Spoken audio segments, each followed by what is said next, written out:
आप देख रहे हैं न्यूज आईसीबी लाइव।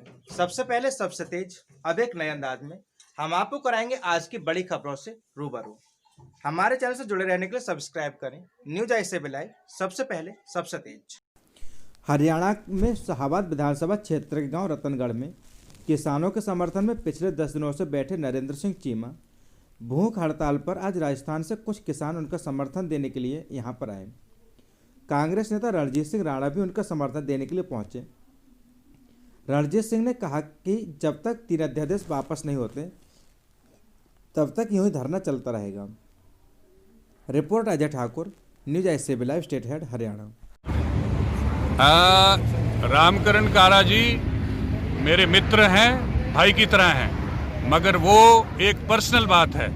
मगर जो किसानों का मुद्दा है और जो धंधे की बात है, तो उन्होंने भी शाहबाद का विधायक होने के नाते और जेजीपी का विधायक होने के नाते उन्होंने यहाँ की चेयरमैनी भी ली है, सरकारों से ली है।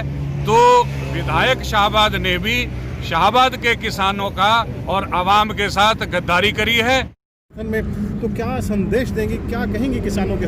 हम लोग वैसे तो किसान मतलब हमारी ज़मीनें हैं, पर हम आए जयपुर से हैं, तो वहाँ के राजस्थान के शहरी लोगों को कोई आइडिया ही नहीं है। मतलब यहाँ पे आके जो जोश दिखता है और जो मतलब जो लोगों में आक्रोश है, उनको सबको मेरे ख्याल से शहरी लोगों को आकर के और सपोर्ट इसका करना चाहिए। बिल्कुल। वैसे हनुमानगढ़ और गंगानगर के किसान तो पूरी तरह से साथ में हैं। मैं तो ये कहना चाहूँगा, बहुत ही ज़्यादा दुख वाली सिचुएशन है किसानों के लिए तो है। साइमल्टेनियसली जो इस देश का राजा है, एक प्रधानमंत्री के लिए आज उसके लिए बड़ी इम्बैरेसिंग सिचुएशन है कि उसको एक डेवलपिंग नेशन को और ज़्यादा ऊपर लेके जाना चाहिए था, जहाँ पे लोगों की सिटीजन्स की दुख कम से कम होनी चाहिए थी, और वहाँ पे वो ही रिस्पॉन्सिबल हो रखा है इन्हीं लोगों को दुख पहुँचाने के लिए। आज एक प्राइम मिनिस्टर का वो रिस्पॉन्सिबिलिटी होती है कि हर एक जनता की वो ध्यान रखे, घर खाना उनके पास पहुँचे उनको। मेरा 11वां दिन है भूख हड़ताल का, और मेरे साथ आज सुल्तान सिंह का दूसरा दिन, और मेरे भाइयों ने पहला दिन मुझे ज्वाइन किया है। मैं इनका बहुत बहुत धन्यवाद करता हूँ और सभी से अपील करता हूँ वो भी बढ़ चढ़ कर भूख हड़ताल में मेरा योगदान दें। मैंने तो जैसे कहा है कि हर रोज़ आधा घंटा मेरी भूख हड़ताल का बढ़ता जाएगा। आज 11 घंटे हो गए और 11वां दिन है। जब तक सब काले कानून रद्द नहीं हो जाते तब तक भूख हड़ताल इसी तरह जारी रहेगी। किसानों ने लोहड़ी का पर्व गाजीपुर बॉर्डर पर धूमधाम से मनाया। आपको बता दें कि लोहड़ी पर्व हर वर्ष धूमधाम से मनाया जाता है। किसान आंदोलन होने के कारण जनपद के सिख परिवारों के अधिकांश सदस्य दिल्ली में चल रहे किसान आंदोलन में शामिल होने से इस बार लोहड़ी का पर्व फीका दिखा। बॉर्डर पर बैठे किसानों ने सामूहिक रूप से लोहड़ी का पर्व वहीं मनाया। लोहड़ी को सर्दियों का मौसम खत्म होने का प्रतीक माना जाता है। इस त्यौहार की सबसे अधिक धूमधाम पंजाब और हरियाणा में देखने को मिलती है, लेकिन पीलीभीत में भी सिख समाज के लोग लोहड़ी पर जश्न मनाते हैं। लोहड़ी पर किसान आग के चारों नाचते गाते हैं और अग्नि में फसल के निकले दाने भेंट किए जाते हैं। लोहड़ी को नई फसल की कटाई और सर्दी के समापन का प्रतीक माना जाता है। लोहड़ी पर मूंगफली और तिल को अग्नि में समर्पित किया जाता है। इसके बाद उसी का प्रसाद ग्रहण होता है। लोहड़ी को सिख समाज के हर घर में जलाया जाता है, लेकिन जिस घर पर बेटी की पैदाइश से बहू आती है वहाँ पर लोहड़ी का पर्व धूमधाम से मनाया जाता है। उस घर में खूब जश्न मनाया जाता है। रिपोर्ट बलिहार से, न्यूज आईसीबी लाइव, पीलीभीत। सरकारी स्कूल के शिक्षकों को बीआरसी से बच्चों के वितरण हेतु जूते मोजे ले जाना पड़ा भारी। विद्यालय के सामने सड़क पर कीचड़ भरे होने से पलटा ई रिक्शा, जिससे एक शिक्षक हुआ जख्मी। सहसवान के जरीफपुर, गढ़िया, गदौलिया पट्टी, तासोल व हरदतपुर के शिक्षक मिलकर एक ई रिक्शा से अपने बच्चों के जूते मोजे विभागीय आदेश के तहत बीआरसी से प्राप्त कर लाए थे, जो कि उनके लिए मुसीबत बन गए। सड़क पर कीचड़ भरने के कारण ई रिक्शा पलट गया और एक शिक्षक जख्मी भी हो गया।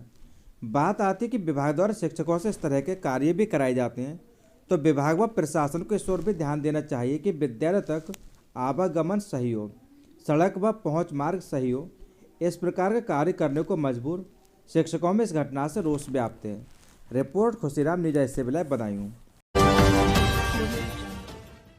उत्तर प्रदेश के संभल में सुबह छाए घने कोहरे के चलते मुरादाबाद से अलीगढ़ जा रहे रोडवेज की बस में सामने से तेज रफ्तार से आ रहे दूध के टैंकर ने टक्कर मार दी। टैंकर की टक्कर से रोडवेज बस में सवार 1 दर्जन यात्री घायल हो गए। सड़क हादसे की सूचना पर पहुंची पुलिस ने मौके पर पहुंचकर सभी घायलों को सरकारी अस्पताल पहुंचाया। लोगों की हालत अधिक गंभीर होने पर इलाज के लिए अलीगढ़ मेडिकल कॉलेज रेफर किया गया है।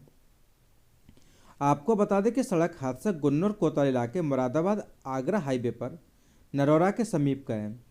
रोडवेज बस के घायल चालक रामअवतार के अनुसार सुबह रोडवेज बस को मुरादाबाद से अलीगढ़ लेकर जा रहा था। घना कोहरा होने की वजह से वह सतर्कता बरतते हुए बस को काफ़ी धीमी रफ्तार से चला रहा था। उसकी बस जैसे ही गुन्नौर कोतवाल इलाके के नरौरा के समीप पहुंची तभी सामने से आ रहे दूध के टैंकर ने रोडवेज बस में टक्कर मार दी। टैंकर की टक्कर से बस में सवार लगभग 1 यात्री घायल हो गए, जिन्हें पुलिस ने इलाज के लिए गुन्नौर के अस्पताल में भर्ती कराया। वह अन्य यात्रियों की हालत अधिक गंभीर होने के पर इलाज के लिए अलीगढ़ मेडिकल कॉलेज रेफर किया गया है। Report RK Yadav, news at live, संभाल। भैया आप रोडवेज के चालक हैं? चालक है जी। क्या नाम है आपका? रामअवतार शर्मा। आपकी रोडवेज कहाँ से आ रही थी, कहाँ जा रही थी? मुरादाबाद से आ रही, अलीगढ़ को जा रही। ये घटना कैसे हुई? ये घटना ऐसी हुई, हमने स्टॉप किया गुन्नौर, चाय पानी पी के चले और आगे से 2 गाड़ी एक साथ आई। मेरी गाड़ी 25 या 30 की स्पीड पे मात्र थी। आराम से चल रहा था, सुरक्षितता में सावधान था। गाड़ी आगे से मैंने देखा गाड़ी आ रही है, मैंने अंदाज़ा डाला कि गाड़ी ये साइड लेगी अपनी, मगर उसने साइड ना ली तो मैंने एक साथ कन्नट साइड गाड़ी को खींच दिया मैंने। दूसरी गाड़ी कौन सी थी वो जिससे एक्सीडेंट हुआ? जो टैंकर था वो। टैंकर है? हाँ। अच्छा, कितने लोग घायल हुए होंगे? हो गए होंगे 10-12 करीब। हाँ। दूध के टैंकर और रोडवेज बस में एक्सीडेंट हुआ है, कितने लोग घायल हुए हैं, क्या जानकारी है? सुबह मेरे पास करीब 7 लोग इंजर्ड आए हैं, जिनमें 2 लोगों की स्थिति काफ़ी गंभीर है। उनकी स्थिति को देखते हुए हमने उनको प्राथमिक उपचार देने के उपरांत अलीगढ़ मेडिकल कॉलेज के लिए रेफर कर दिया है और बाकी लोगों की स्थिति ठीक है, उनको हमने अपने यहाँ। नगर में भव्य रूप से निकाली गई भगवान श्री राम की यात्रा। पूरा मामला उत्तर प्रदेश के बरेली जनपद के सिरौली का है, जहां पर श्री राम मंदिर निर्माण अभियान समर्पण निधि के तहत नगर में निकाली गई भगवान श्री राम यात्रा का नगरवासियों ने पुष्प बरसाकर शानदार स्वागत किया। मुरादाबाद मार्ग स्थित बाबा हरिदास धाम से बैंड बाजे के साथ शुरू हुई शोभा यात्रा कॉलेज मार्केट होकर सराय कोआटोला ठकुराइन होते हुए पंडन से गुजरकर मेन बाजार में पहुंची। यहां से मोहल्ला घेर होते हुए मुख्य अड्डे होकर वापस हरिबाबा धाम पर जाकर समाप्त हुई। इस मौके पर भाजपा मंडल अध्यक्ष यशु गुप्ता ने लोगों को अपने संबोधन में कहा कि कार्यकर्ता घर घर जाकर मंदिर निर्माण के लिए समर्पण धनराशि एकत्र करेंगे। उन्होंने नगरवासियों से अपनी क्षमता के हिसाब से सहयोग देने का आह्वान किया। Report Ashish Tiwari, news at live, Sirauli. जय श्री राम। हमारे नगर में आज जो जन जागरण व भव्य राम रथ यात्रा जो निकली, उसको सफल बनाने के लिए सभी राम भक्तों को बहुत बहुत शुभकामनाएं व बधाई।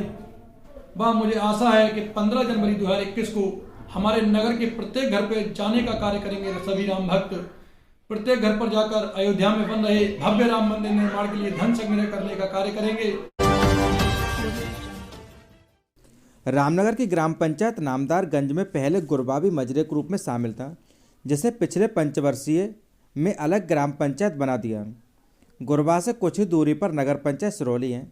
गुरबा के रामअवतार ने SDM आंवला से शिकायत की है कि कुछ लोग दबंग लोग पंचायत चुनाव में जीतने को नगर पंचायत के वार्ड संख्या 3 मोहल्ला मुराव टोला के करीब 200 वोट ग्राम पंचायत गुरबा में शामिल करा रहे हैं, जिससे वह BLO पर दबाव बनाकर संशोधन सूची में दर्ज करा चुके हैं। SDM ने जिसकी जांच रामनगर ब्लॉक के ADO पंचायत करण सिंह को सौंपी। बुधवार के शाम को आदेश के अनुसार ADO जांच को गांव पहुंचे।